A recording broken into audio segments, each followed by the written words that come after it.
1967's The Graduate tells the story of Ben Braddock, a lowly college graduate caught in a scandalous affair as he slowly starts to fall in love with his mistress's daughter. Pretty heavy stuff, right? Wanna know what else is heavy? Scuba gear. Damn, what a segue. So you might be wondering, what does scuba gear have to do with The Graduate? Well, if you've seen the movie, you'll probably recognize that iconic scene where Ben puts on a scuba suit and jumps into the pool at the request of his family. That scene is the perfect example of how the film takes advantage of the sound of silence. See what I did there? And no, I don't just mean the Simon & Garfunkel song, although they do obviously make great use of that song. I meant more silence in general. Let me explain.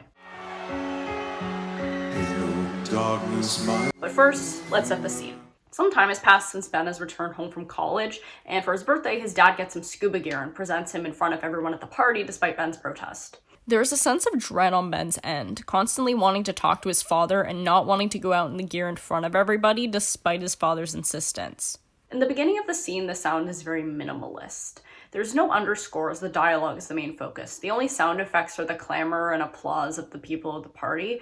And it also makes use of selective hearing. There are effects like the simmering of the barbecue, which should be there but aren't because they're not exactly vital to the scene. It's more like window dressing. You can sort of hear the tapping of the spatula against the barbecue, but again, it's selective and you can only really hear it if that is what you're choosing to look for. Later, the loud metal footsteps of the scuba gear can be heard underneath the applause and the father's lines. Now, folks, this remarkable young man is going to perform for you. But as soon as Ben takes his first breath, everything else is drowned out. We're now seeing everything from Ben's point of view. Everyone is still excitedly cheering for him, but we can no longer hear it over the sound of Ben's heavy breathing.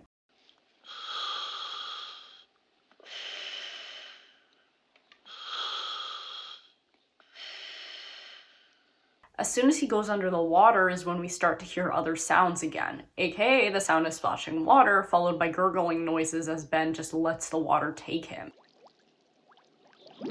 The whole scene is Ben isolated from everyone else visually due to being in the scuba suit while everyone else is dressed for the weather, and he's isolated sonically due to the suit cutting off all his hearing in and out of the water. So why is Ben being displayed as isolated? Well, again, that's easy. He is isolated. He is currently in a foggy transitional period. He's unsure of what to do with his life long term and what he's gonna do with his life right now. The scene does take place after Mrs. Robinson tried to put the moves on him, so he is feeling confused in that regard. He knows it's wrong to want her, but he can't help himself. Ben is alone in his journey and currently feels like his family does not understand him, which is exemplified when he tries to speak to his father before he comes out in the scuba suit and his father disregards him. You're disappointing them, Ben. Disappointing them. Dad, can you listen? I'll give you 10 seconds. So, isolating all sound around him hammers this idea home of how alone he is in his personal journey and how no one can truly get inside his head and understand what he's feeling.